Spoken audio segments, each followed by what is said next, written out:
کہہ رہے میرا تو ایسا دل کہ میں اس کے قریب جاؤں، میرا دل للچا رہا ہے. کہہ رہے جیسے ہی میں اس کے قریب گیا اور میں نے کہا میں افطاری کروں تو اس نے میرا ہاتھ پکڑ لیا اور کہا ابھی تمہارا ٹائم نہیں ہوا ہے. جب افطاری کا ٹائم ہوگا نا، جو یعنی حقیقت میں افطاری کے ٹائم، کل تم نے روزہ میرے ساتھ افطار کرنا ہے، کل تم نے روزہ میرے ساتھ افطار کرنا ہے. کہہ رہے ہیں اس دوران آپ نے مجھے آ کے اٹھا دیا تو میرا وہ سارا خواب مجھے اس منظر پہ رونا آ رہا ہے، اتنا حسین منظر. لیکن اس نے کل کا وعدہ کیا کہ کل تمہارا روزہ کس کے ساتھ افطار ہوگا؟ میرے ساتھ. تو وہ بزرگ کہتے ہیں کہ مجھے لگا کہ یہ کل شہید ہو جائے گا نا، کیونکہ روزے تو یہ روز رکھتا ہے. حدیث میں آتا ہے میدان جہاد میں جو ایک روزہ رکھتا ہے 1 سال کے روزوں کے برابر ہے. لیکن علماء نے لکھا ہے یہ فضیلت اس کے لیے ہے جس کو روزہ رکھنے کے بعد لڑنے میں کمزوری نہ ہو. اگر روزہ رکھنے کے بعد یہ خطرہ ہے کہ ہم کمزور ہو کے لڑ نہیں پکیں، پھر روزہ رکھنا جائز نہیں ہے، کیونکہ پہلے دشمن ہے. تو کہتے ہیں کہ یہ اس کا روزہ تھا تو میں سمجھ رہا تھا اب شہادت ہو جائے گی، اس کی کچھ بھی نہیں ہوا. تو مجھے ایک خیال آنے لگا کہ جھوٹا خواب ہوگا اس کا. کہتے ہیں کہ سارا دن یہ بہادری سے لڑا بھی، پھر بھی شہید نہیں ہوا. کہہ رہے ہیں پھر ہم نے افطاری کا سامان لا کے رکھ دیا اور ان کو خیال ہونے لگا کہ یار ایسے ہی خواب تھا، ایک پراگندہ خیال ہوگا، آ گیا ہوگا. کہہ رہے ہیں ادھر یہ افطاری پہ بیٹھنے کا وقت آیا ہے، قلعے سے ایک تیر آ کے اس کے سینے میں لگا اور یہ وہیں کلمہ پڑھ کے شہید ہو گیا. اب وہ جو بزرگ تھے نا، ان کی یہ غالباً عبداللہ بن مبارک تھے. کہہ رہے میری یہ کیفیت کہ میں نے تو یہ سارا خواب، یعنی اس نے مجھے سنایا تھا نا کہ این تمہاری مجھ سے ملاقات کب ہوگی؟ افطاری کے ٹائم. کہہ رہے میں نے زور سے، وہ کہتے ہیں میں نے چیخ ماری نا پورے لشکر میں کہ یہ شخص کامیاب ہو گیا. اور کہہ رہے پھر میں نے سب کو بلا کے اس کا خواب سنایا کہ کیسا اللہ نے خواب سچا کیا ہے، کہ اس حور نے اس سے وعدہ کیا تھا کہ کل تمہاری افطاری کس کے ساتھ ہوگی. یہ مجاہدین کے ایک واقعات نہیں ہیں، مجاہدین کی تو کیونکہ وہ بہت زیادہ قربانی دے رہے ہوتے ہیں نا، تو ان کی کو اللہ کی طرف سے موٹیویشن دوسروں سے زیادہ ملتی ہے. میں اکثر بتاتا ہوں نا، شہیدوں کے خون کی خوشبو میں نے اپنی ناک سے سونگھی ہے، ایک بار نہیں متعدد بار سونگھی ہے. ورنہ عقلی طور پر یہ پاسبل نہیں ہے کہ ایک آدمی شہید ہو رہا ہے اس کے بلڈ میں خوشبو آ رہی ہے. تو اب یہ جو ملحد لوگ ہیں نا، مذاق اڑاتے ہیں، کہہ رہے ہیں ایسا نہیں ہو سکتا.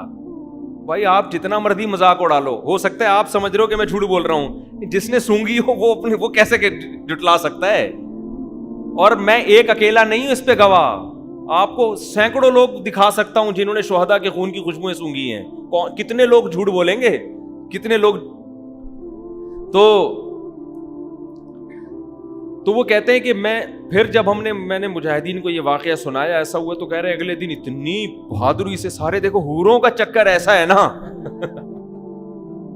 مرد ہر چیز پہ کمپرومائز کر لیتا ہے، عورت پہ کمپرومائز نہیں کرتا. تبھی تو قرآن حدیث میں آتا ہے، میں نے نبی صلی اللہ علیہ وسلم کی بخاری کی حدیث ہے کہ میں نے مردوں کے لیے اپنے بعد عورت سے بڑا فتنہ کوئی نہیں چھوڑا. اس لیے کہ مرد ہر جگہ کمپرومائز کرتا ہے، عورت کے فتنے میں جب آتا ہے برباد. اس لیے اس فتنے میں آنے سے پہلے بہتر ہے کہ ٹائم پہ شادی کر لو، تاکہ یہ فتنے کی ٹینشن سے نکل جاؤ.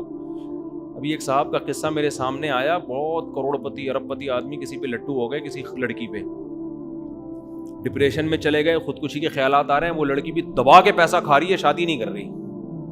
یہ شادی کے پیچھے پڑا ہوا ہے، وہ شادی نہیں کر رہی، وہ بھی گھنڈی بنی ہوئی کھائے جا رہی ہے. اس کے دوست اس کو سمجھا رہے ہیں، ابے لڑکی تیرے پیسے سے کو ختم کر کے، جب پیسہ ختم ہوگا نا تو لڑکی بھی جائے گی اور پیسہ بھی جائے گا. لیکن کئی مردوں کے دیوالیے ہو چکے ہیں، اپنی معشوقہ پہ پیسے اڑا کے پھر سگریٹ پینا شروع کرتے ہیں، پھر شراب پیتے ہیں، پھر ایسے غم میں بیٹھے ہوئے ہوتے ہیں، پھر مر رہے ہوتے ہیں، پھر محبوبہ کو تصویریں بنا کے بھیج رہے ہوتے ہیں، تمہارے غم میں دیوانہ ہو گیا، اس کی صحت پہ 5 روپے کا بھی فرق نہیں پڑ رہا ہوتا. یہ سمجھ رہا ہوتا ہے میرے مجنو جیسے بال اور کھلے گریبان، اور میرے یہ جو ایکس رے رپورٹ میں نے یہاں بنا لی ہے پوری پسلیاں، یہ دیکھ کے وہ پاگل ہو جائے گی. وہ پاگل نہیں ہوگی، سمجھ رہے ہو؟ بالکل بھی پاگل. وہ کہے گا تو عاشق ہے، میں تھوڑی عاشق ہوں. وہ آپ کو لوٹے گی مزے سے، اس کے بعد نچوڑ کو پتلی کری سی. میں نے تو ایک واقعہ یہاں سنایا تھا آپ لوگوں کو. ایک جاننے والے تھے، وہ عاشق ہو گئے تھے کسی لڑکی پہ، کمپنی کے مینیجر تھے. ینگ تھا وہ لڑکا, عاشق ہو گیا, اتنا عشق ہو گیا, لڑکی نے بھی پیسے دبا کے لینا شروع کیے اس سے.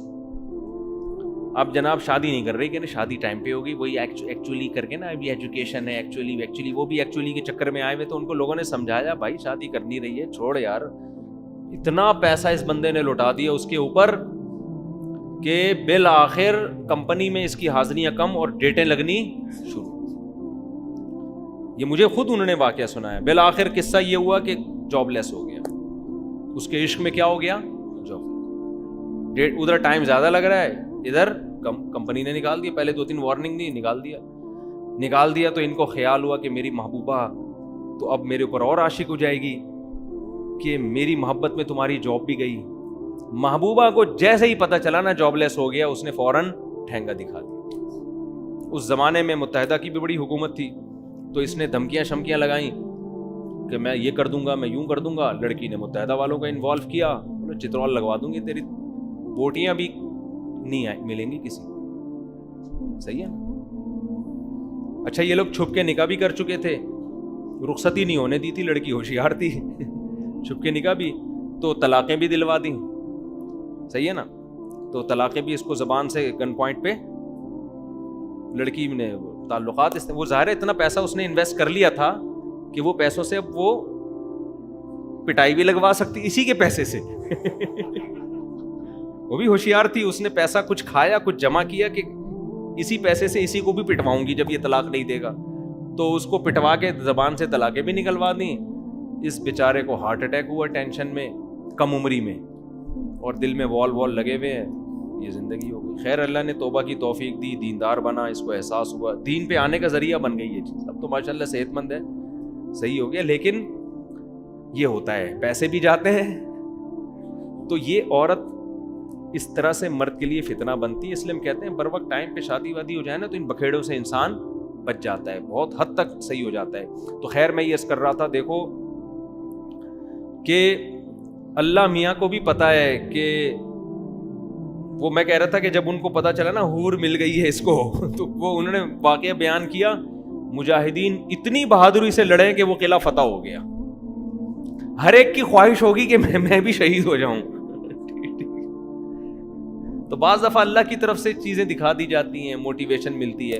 تو آج ہمارے لبرل لوگ, ملحد لوگ حوروں کا مذاق اڑاتے ہیں کہ یہ مولویوں نے بے وقوف بنانے کے لیے حوروں کی لالچ دی ہوئی ہے. او بھائی, یہ مولویوں نے لالچ نہیں دی, یہ ہمارے رب نے بتایا ہے کہ ایک عیش و عشرت تم نے دنیا میں دیکھا ہے, ایک عیش وہ ہے جو اللہ اپنے نیک بندوں کو قیامت کے دن دے گا.